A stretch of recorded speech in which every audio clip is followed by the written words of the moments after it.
ভিন রাজ্যে বাঙালি হেনস্থা, বাংলার বাইরে বাংলায় কথা বললেই বাংলাদেশি সন্দেহ। এই অভিযোগ কাউকে আটকে কাউকে জোর করে পাঠিয়ে দেওয়া হচ্ছে বাংলাদেশে।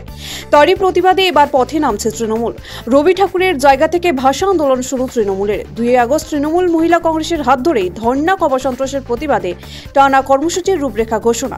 শনি ও রবিবার রাজ্য জুড়ে চলবে কর্মসূচি। টানা 5 মাসের ধর্ণা কর্মসূচিতে নামছে ঘাসফুল শিবির। সোম ও মঙ্গল বীরভূমে এক গাদা কর্মসূচি। মমতা বন্দ্যোপাধ্যায় সোমের বিকেলে নেতৃত্ব দেবেন প্রতিবাদ মিছিলে। দুপুরে গীতাঞ্জলি সভাগৃহে প্রশাসনিক বৈঠক, সেখানে স্বাস্থ্যসাথী, লক্ষ্মীর ভান্ডার, কর্মশ্রী সহ একাধিক সরকারি প্রকল্পের অগ্রগতি নিয়ে পর্যালোচনা। বিকেল 4টে নাগাদ বোলপুর টুরিস্ট লজ মোড় থেকে শুরু প্রতিবাদ মিছিল। জাম্বনি মোড় পর্যন্ত প্রায় 3 কিলোমিটার মিছিলে অংশ নেবেন মমতা।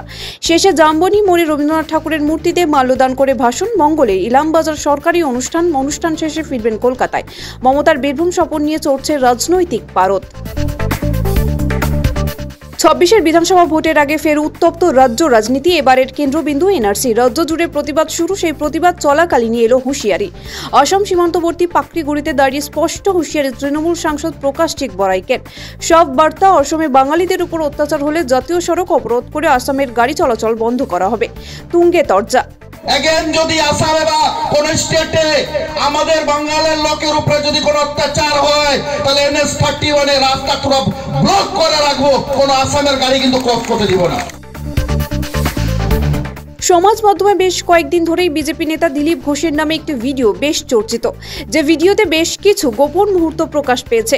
তবে সেই ভিডিওর সত্যতা যাচাই করেনি সময় কলকাতা। সেই চর্চিত ভাইরাল ভিডিও নিয়ে অবশেষে মুখ খুলেছেন বিজেপির প্রাক্তন রাজ্য সভাপতি দিলীপ ঘোষ নিজেই। ভাইরাল হওয়া ভিডিও ভুয়ো, তার নয়, সব জানিয়ে পুলিশের দ্বারস্থ বিজেপির প্রাক্তন রাজ্য সভাপতি দিলীপ ঘোষ। তার স্পষ্ট কথা, অশ্লীল ভিডিও, পুরুষ চরিত্রের সঙ্গে তাকে মেলানো হচ্ছে। ভিডিও প্রচার করা হয়েছে খুবই নোংরা ধরনের, যেখানে স্ত্রী পুরুষ চরিত্র দেখা যাচ্ছে। তাদের মধ্যে যে পুরুষ চরিত্র, তার সঙ্গে আমার নাম যুক্ত করার চেষ্টা হচ্ছে। একটি ষড়যন্ত্র চলছে অনেকদিন, সেই চক্র থেকে এটা করা হয়েছে এবং যারা এই চক্রান্ত করছে তাদেরকে আইনের 26 বাংলায় বিধানসভা নির্বাচন আর 25 শেষের দিকে বিহারে বিধানসভা নির্বাচন।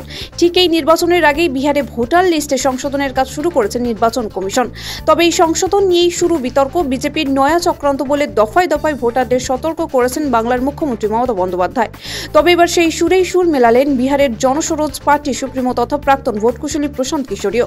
ধর্মীয় মেরুকরণের বাহক বাংলা বিদ্বেষী তকমা ছুড়ে দিয়ে বিজেপিকে রুখতে আগামী সুর বেঁধে দিয়েছেন তৃণমূল উত্তাল সাংসদ। বিহারে বিধানসভা নির্বাচনের আবহে বড় ধাক্কা। রাজ্যের আইন শৃঙ্খলা পরিস্থিতি নিয়ে নিজের সমর্থিত সরকারের সমালোচনায় সরব চিরাগ পাসওয়ান।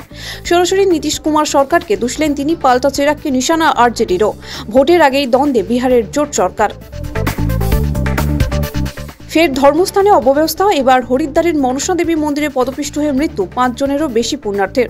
আহত 25 জনের বেশি। প্রাথমিক অনুমান, মন্দিরের সিঁড়িতে ওঠার সময় ইলেকট্রিক শকের আতঙ্ক ছড়ায়।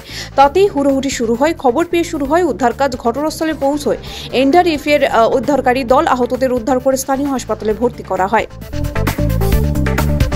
ভারতে পরিষেবা শুরু করার অনুমোদন পেয়েছে ইলন মাস্কের স্যাটেলাইট ইন্টারনেট প্রদানকারী সংস্থা স্টারলিংক। আশা খুব তাড়াতাড়ি তারা ভারতে ইন্টারনেট পরিষেবা শুরু করতে পারবে। কিন্তু তা শুরুর আগে বিরাট বিভ্রাটের মুখে পড়ল সংস্থা। একাধিক দেশের ব্যবহারকারীরা হঠাৎই দেখেন ইন্টারনেট কাজ করছে না। প্রায় 61,000 গ্রাহক এই সমস্যার সম্মুখীন হয়েছিলেন। স্টারলিংকের পক্ষ থেকে এক্স হ্যান্ডেলে পোস্ট করে জানানো হয় এই বিঘ্নের কথা। তারা জানায় পরিষেবা দ্রুত স্বাভাবিক করার জন্য কাজ করছে স্টারলিংক। গাজার 3টি অঞ্চলে সাময়িক যুদ্ধবিরতি লাগু করেছে ইসরায়েল। আল-মাউসি, দেইর আল-বালাহ এবং গাজা সিটিতে বেশ কিছুক্ষণের জন্য কোনো সামরিক অভিযান না চালানোর কথা ঘোষণা করে তেল আভিভ। ত্রাণ পৌঁছে দিতে এই পদক্ষেপ বলে জানাচ্ছেন ইসরায়েল। গত মে মাস থেকে এখনো পর্যন্ত গাজার ত্রাণ শিবিরগুলিতে খাবার আনতে গিয়ে মৃত্যু হয়েছে 1000-এর বেশি মানুষের। পরিস্থিতিকে ভয়াবহ বলে উল্লেখ করেছেন রাষ্ট্রপুঞ্জের মহাসচিব আন্তোনিও গুতেরাস। বছর ঘুরে গেলেও হাসিনার ভয়ে কাবু মোহাম্মদ ইউনুস। আওয়ামী লীগ গন্ডগোল লাগিয়ে নির্বাচন ভণ্ডুল করে দেওয়ার অপচেষ্টা করছে। এই অপচেষ্টাকে আটকাতে সব শক্তিকে ঐক্যবদ্ধ থাকতে হবে বলে মন্তব্য দেশের প্রধান উপদেষ্টার। সুষ্ঠু নির্বাচন আয়োজনের জন্য সব রাজনৈতিক দলের সহযোগিতার দাবি করেন ইউনুস। উপস্থিত রাজনৈতিক নেতারাও সহযোগিতার আশ্বাস দেন।